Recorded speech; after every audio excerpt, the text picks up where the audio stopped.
परंपरा है भगवान नारायण से चलती है। नारायण भगवान के सुपुत्र ब्रह्मा जी हैं। ब्रह्मा जी के पुत्र शरक, सनंदन, सनातन, सनत कुमार, नारद जी जैसे रुद्रावतार में भगवान ब्रह्मा जी के ही द्वारा प्रकट है और ब्रह्मा जी के ही दोनों अंगों से मनु और शत्रुपा का प्राकट्य है, जिस मनु की वजह से हम मानव कहलाते हैं। मनोरपत्यम मानव। तो ज्ञान की दृष्टिकोण से अगर देखें तो भारतवर्ष के रहने वाले लोग धन्य हैं और देवता लोग भी भारतवर्ष की महिमा का गान करते हैं। शिवपुराण में एक श्लोक आता है, गायन देवा गिर गाने धन्या श्री भारत भूमि भाग।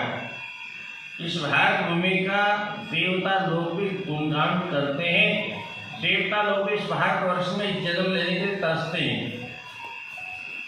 भागवत में भी संकेत आया पंचम स्कंद में, अहो अमीशा किम कार्य शोभनम प्रसन्न ईशा स्वीदुत स्वयं हरिर् ये जन्म लब्धा नृष भारताशिरे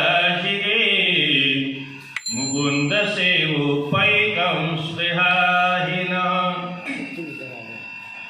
ये जो वीडियो बनाया जा रहा है, इसका मुख्य उद्देश्य है, आजकल रजस्वला शब्द पर बड़ी बीमारी चली आ रही है। बड़ा अवंडर हो रहा है पूरे भारतवर्ष में, विश्व में भी हो रहा होगा। भूमिका बना रहा हूँ मात्र इसलिए कि हम किस देश के निवासी हैं, हमारे पूर्वज क्या थे।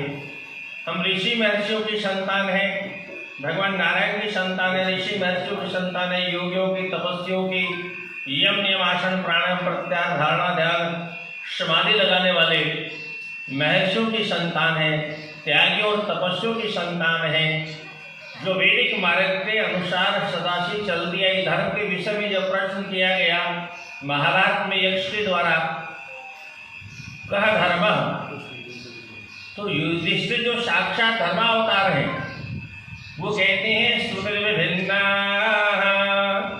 स्मृतिर्विभिन्ना नेकुर्मुनिर्यस्य मतं प्रमाणं धर्मस्य तत्त्वं निहितो दुहायां महाजनो येनगतस्य पंथाः। श्रुतियाँ कुछ कहती हैं, स्मृतियाँ कुछ कहती हैं, वेद कुछ कहते हैं, शास्त्र कुछ कहते हैं, पुराण कुछ कहते हैं, गीता कुछ कहती है, भागवत कुछ कहती है। अगर हमारी छोटी सी खोपड़ी में वेद और वेदार्थ समझ में नहीं आता हो, पुराणों का समझ में नहीं आता हो, गीता और भागवत भी समझ में नहीं आती हो, तो कोई समस्या नहीं है। फिर आखिर चले किस मार्ग पर? बोले महाजनो येन गतस्य पंथा। महापुरुषों ने जिस मार्ग का अनुसरण किया, हमारा कल्याण भी उस मार्ग पर चल करके होगा। देवता लोग भगवान से प्रार्थना करते, यद्यत्र स्वर्ग सुखावशेषितं श्रेष्ठस्य सुप्तस्य कृतस्य सोवरं तेनाजनाभे स्मृतिजन्मनः स्यात् क्षेत्रे हरिर्भजतां संतनोति। देवता कहते हैं, प्रभु हमको अगर देवता बनने का सौभाग्य मिला तो निश्चित ही पूर्व जन्म में हमने बड़े बड़े यज्ञ किए होंगे, बहुत दान किया होगा, बहुत तप किया होगा, बहुत जप किया होगा, बहुत साधना की होगी, बहुत आराधना की होगी, और तब हमें देवता का पद उपलब्ध हुआ, स्वर्ग के सुख उपलब्ध हुए। पर हम आपसे प्रार्थना करते हैं, अब हमको देवता नहीं बनना। थक चुके हम देवता बनकर।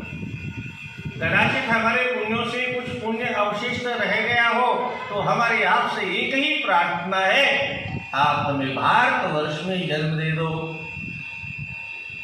क्षणायुषा भारत भूजे जो परम कल्पायुषाम स्थान ज्ञात पुनर्भवान। एक कल्प की आयु, हजारों कल्पों की आयु मिलने वाले लोग भी मिले तो वो भी तुच्छ है। हजारों कल्पों की आयु वाले लोगों में जन्म लेने से उत्तम है क्षणायुषाम भारत भूजयोवरम।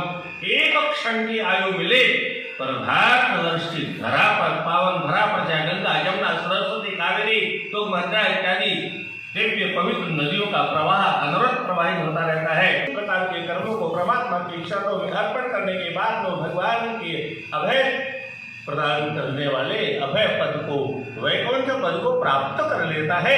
ये भारतवर्ष में जन्म लेने वाले भाग्यशाली जीवों के ही भाग्य में ये सौभाग्य उपलब्ध है।